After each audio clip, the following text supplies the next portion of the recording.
د اکتوبر 24مه نیټه په ټوله نړۍ کې د پولیو ورځ مانځل کیږي. د دې ورځ د مانځلو مقصد په ټوله نړۍ کې د پولیو یا د شلۍ د ناروغتیا د ختمولو لپاره د نړیوالو هڅو ستایل او د پولیو واکسینو د اهمیت په اړه پوهاوی ورکول دي. نو پولیو مرض چې دی دا انتهایی خطرناک دی. تاسو د دې پولیو د ویکسین نه مخکې هسټري تاسو وګورئ چې کله 1950 نه واخله تر 1980 پورې چې د دې نه څومره خلک څه تقریبا 3.5 میلیونه ماشومان چې دي دا به مړه کېدل.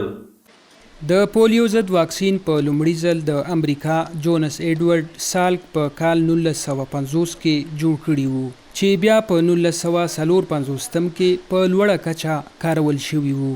د نړۍ ټولو هیوادونو د واکسینو په کارولو سره د وایرسو مخنیوي کې بریالي شوي دي، خو پاکستان او افغانستان کې د پولیو وایرس لا هم شته دی. وایرس په دې وجه موجود دی چې څو پورې موږ ماشوم ته ویکسین نه پرووایډ کړی که نه پورې به دا وایرس موجود وي. دا وایرس یو ماشوم نه بل ماشوم ته ټرانسمیټ کیږي ترو اوروفیکل روټ چې ورته وایي په هغې باندې. نو زمونږ چې چونکې وایرس موجود دی او موږ سره کمیونټي نه انکاري ماشومان هم شته، انکاري ماشومان مطلب دا چې کوم پیرنټس ماشومان ویکسینیټ کوي نه هغه ماشومان په رسک باندې دي.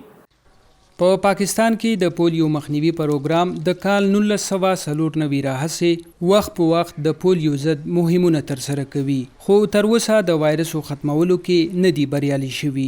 په پاکستان کې د وایرسو نه ختمېدو علتونو کې د امنیت خرابه وضع، په پولیو ټیمونو باندې بریدونه او ډېری خلک چې لا هم د واکسینو د اهمیت په هکله بې خبره پاتې دي او د اخیستلو څخه انکار کوي.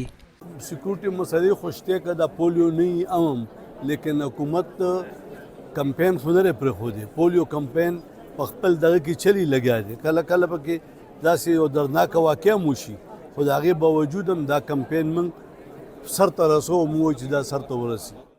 په پاکستان کې د پولیو ورځ په داسې حال کې مانځل کیږي چې روان کال یې د پولیو 4 پیښې او 450 ماحولیاتي نمونې مثبتې تصدیق کړي دي. صدام حسین خان، وایس اف امریکا، ډیوا، پېښور.